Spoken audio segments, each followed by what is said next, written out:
Hi everyone, I'm Ian Lynch and I'm a proud member of the Canadian Kennel Club, and I'm super excited today because we're going to be talking about the CKC National Heritage Canine Performance Award. Now this celebrates the intrinsic value of dogs and their virtues in assisting humankind, and this award recognizes one individual who has significant achievements in heritage performance events. Now heritage performance events include all CKC's hunting, type, and field trial events, herding, agility, lure coursing, tracking, earth dog, draft dog, and scent detection. And a CKC National Heritage Canine Performance Award recipient is someone who trials their dogs in CKC events in a fair and equitable manner, someone who's achieved national and international success in their chosen events, someone who encourages other people to get involved in events and is willing to offer advice and assistance to fellow competitors during events, sharing and setup and teardown, event management, things like that. And they also provide mentorship and educational opportunities for individuals who are new to performance events.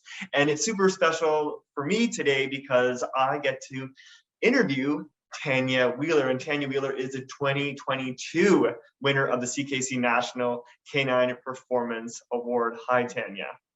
Hi, Ian, how are you? I'm good, thank you. How does it feel to have such a massive award and to be recognized by your peers and by the CKC in general? Well, I was really surprised, and I wasn't in the country when I heard about it. So, and then when the AGM was being held, unfortunately, I couldn't go, which would have been really fun. Not only to see Newfoundland, but actually attend an AGM. Yeah. I am truly honored. I'm flattered. I'm excited. You know, I've been a member of the CKC since 1993. And I'm a judge for herding competitions as well. I get to meet a ton of great people across this country and all over the world because of what I got involved with.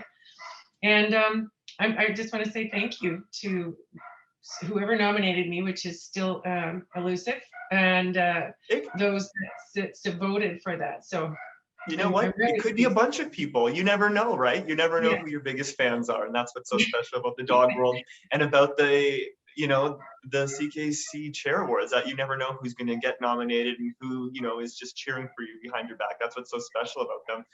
Now, Tanya, take us right back to the start.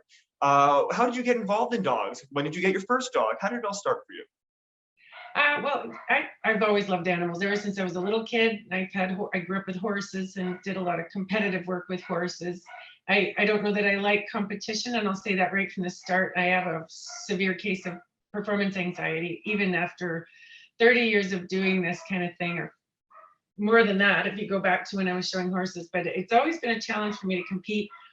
And yet I continue to do it, and I'm without an answer as to why that is. Maybe it's just I think with the dogs, I started because I love the animals. I love playing and training animals. I think for me, that was just every time I trained a different animal, whether it was a horse or a turtle or a dog, or, it taught me that there was something more to learn from the individual itself. So I was compelled into dogs because I started with horses, and I always had a pet dog growing up.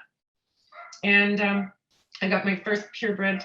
Well, I had a purebred Bouvier prior to that when I was a younger kid living at home. And then my first purebred dog was an Australian Shepherd in 1993, and I got from the United States. And I had no intention of breeding dogs. I had really little intention other than having a pet, a companion. So you started when you were competing with an Australian Shepherd, and Yes. Was that in herding? It was. His name was Tucker. He came from Los Ricosa, which was one of the first Hall of Fame kennels in the States. And the family was actually one of the founders of the breed and the breed standard in the United States. Contrary to what people think, the Australian Shepherd is not an Australian breed. It's an American created dog. So the Hartnagel family was really instrumental in shaping my approach to how I, dealt with the dog and the breed. I became fascinated because it had a pretty nostalgic history in the American West and Colorado and California. And so I had no idea, like I said, that I would be where I am today. And I never had any intention in breeding, but I was asked to attend, because I had this herding breed, I was asked to attend, if I wanted to attend an instinct test, a herding instinct test, which I'd ridden cutting horses and throughout my life, and learned a little bit about the instinctive nature of animals that want to herd other animals. And I went to this instinct test, and people who knew much more than I did were like, wow, he's such a nice dog. And, where did you get him? And blah, blah, blah. And he does this and this. And again, I had no idea what I had, I think, at that time, but I had bought him from ranchers in Colorado that knew the breed and had been breeding for years. We're the first Hall of Fame excellent kennel in the United States. And so I started to read and look into it more, and I ended up with sheep, and I ended up with a sheep farm and started trying to farm for profit. So it really just kept cascading until I wanted a new dog just like him and couldn't find really anything quite like him. So I ended up breeding my first litter. Wow, that's amazing. And so you had early success in herding, which is fantastic. What initially drew you to the Australian Shepherd? Because if my memory serves me correct, they were kind of becoming popular around that time in the early 90s. And they seemed to be kind of the dog of the moment. What drew you to the Australian Shepherd back then? And what continues to make you love the Australian Shepherd? I I met one, and I'll be really honest. I was married, and my husband and I were looking at the possibility of having no kids at that time. And I had met this Australian Shepherd at a dog show, conformation show.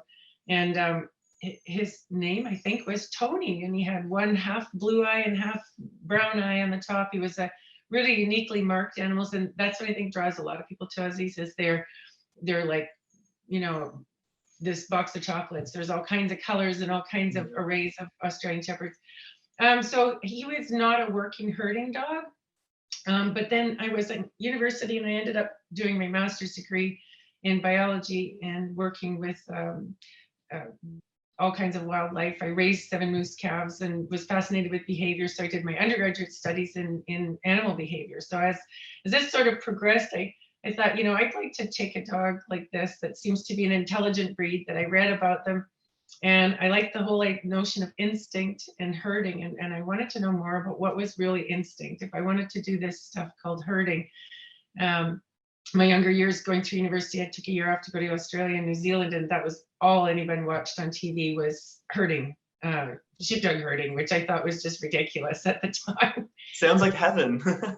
Yeah, it was kind of crazy, but so I just started to delve into it. I went to a few clinics in the States because there wasn't much going on in Canada. In fact, I don't think there was more than 1 or 2 breeders in Canada, and they were basically from the same place that I had gotten my dog from. So then I went to my first competitions. I started working with cattle, all these animals that I'd worked with as a kid around the barns with the horses, and learned that these amazing little dogs, 40-pound dogs, 50-pound dogs, could move, 10,000 pounds of beef, which blew me away.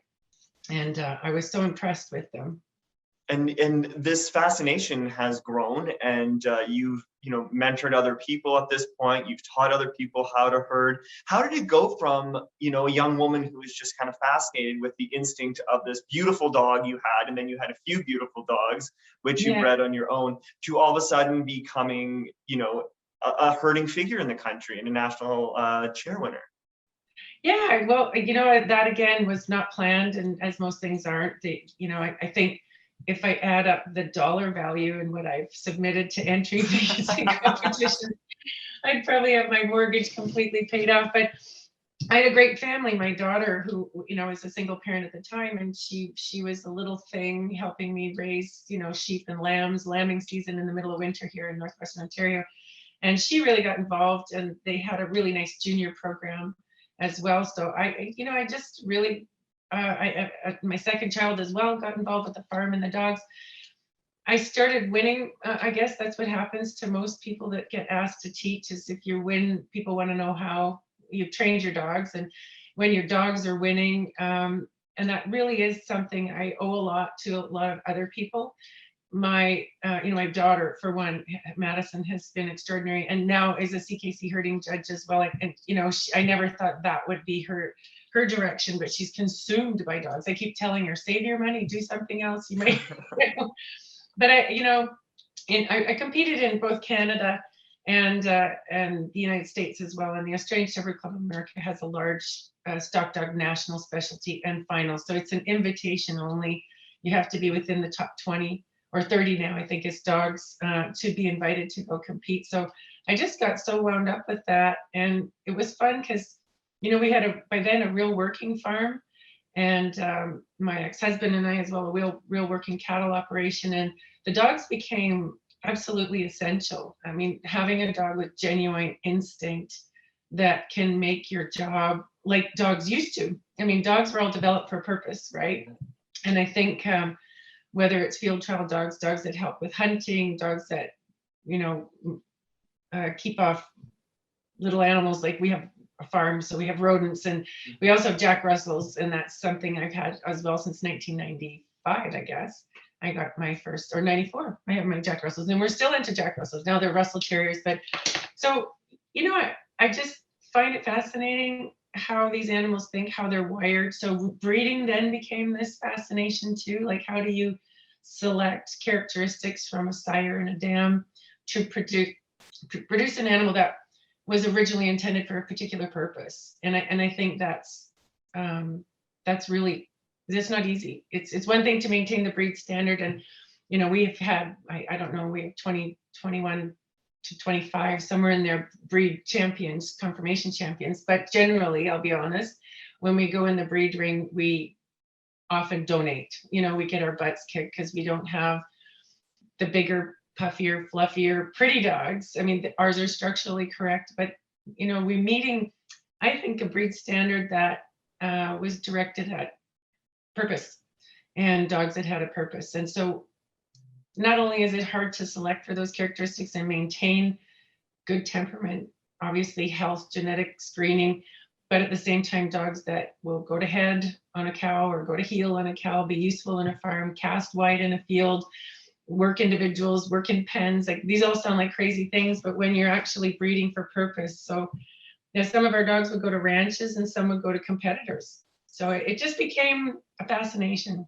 It is fascinating when you say that too, because in the show world, people study pedigrees and look at sires and look at dams and stuff like that. But when you're breeding a working dog for herding, you need to really know this dog inside and out, and not only what they look like, how they move, their intelligence, their reaction to things, their how they comport themselves in different situations. So it really is fascinating how much research has to go into a planned breeding with regards to a herding dog. Now, Tanya, you've seen herding in Canada go from something very small to something larger now. What direction would you like to see herding with the CKC herding? Would you like to see that go? What direction would you like to see that go? What would you like to happen? Well, I love actually, because I judged for AKC, I judged the American Herding Breed Association, I judged Australian Shepherd Club of America programs and the Canadian Kennel Club herding program. And I will say, and this isn't just because I'm being interviewed, the CKC program is excellent. The design of it, I mean, there's always some issues people take, there are issues that we'd like to fix or improve different things, but our program itself is very, I think, well set up for recognizing characteristics or traits or behaviors or skills, probably the best word is skills, that we need to progress to the next level. So it does challenge a lot of skills with the Australian Shepherd and every other breed. And because it's largely devoted to what we call upright or loose side dogs versus specifically border collies. Border collies, Kelpies, Australian Kelpies, and Australian Shepherds we show a lot of eye. I don't know if you've seen that sort of eye stalking behavior.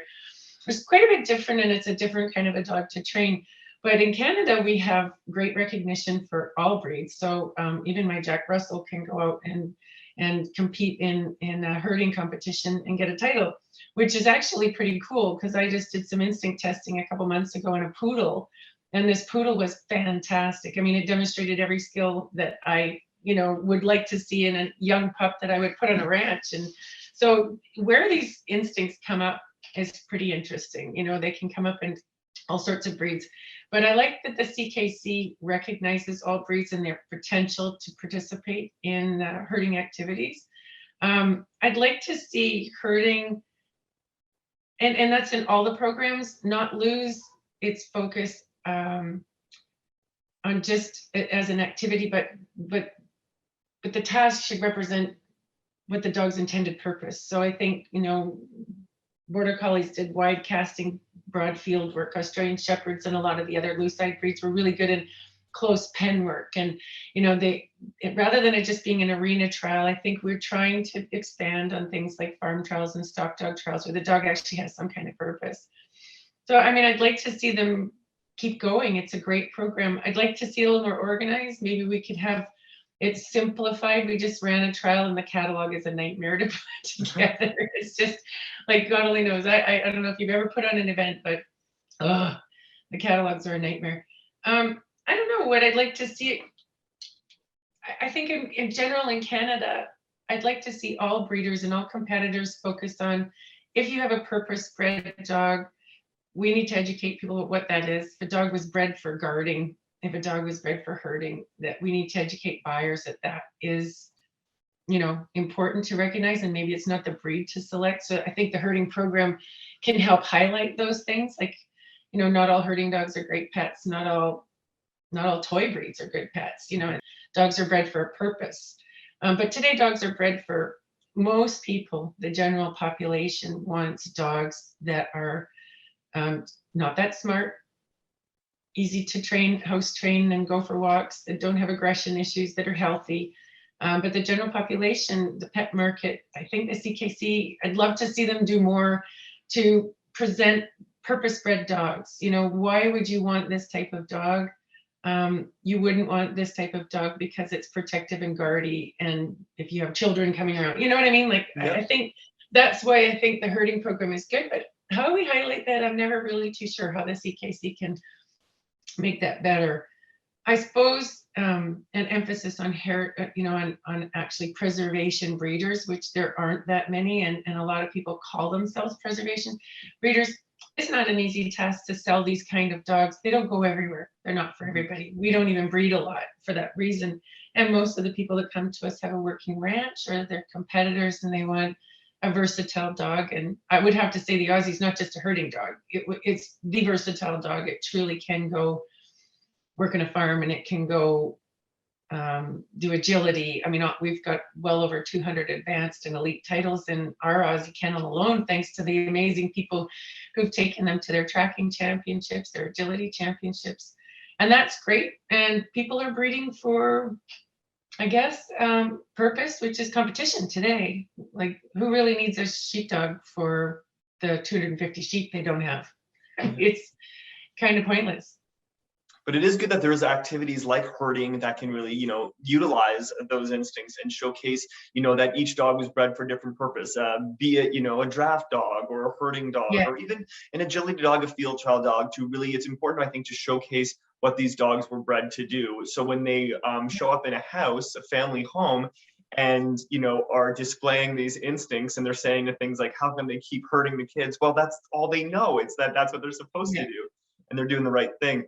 I think a lot of what you said makes a lot of sense, and you're totally right that people, especially breeders, should be so honest about what people are getting when it comes to dogs that have, duties to do, and dogs that have jobs. And it really, a happy dog is a dog with a job, in my opinion. Yes.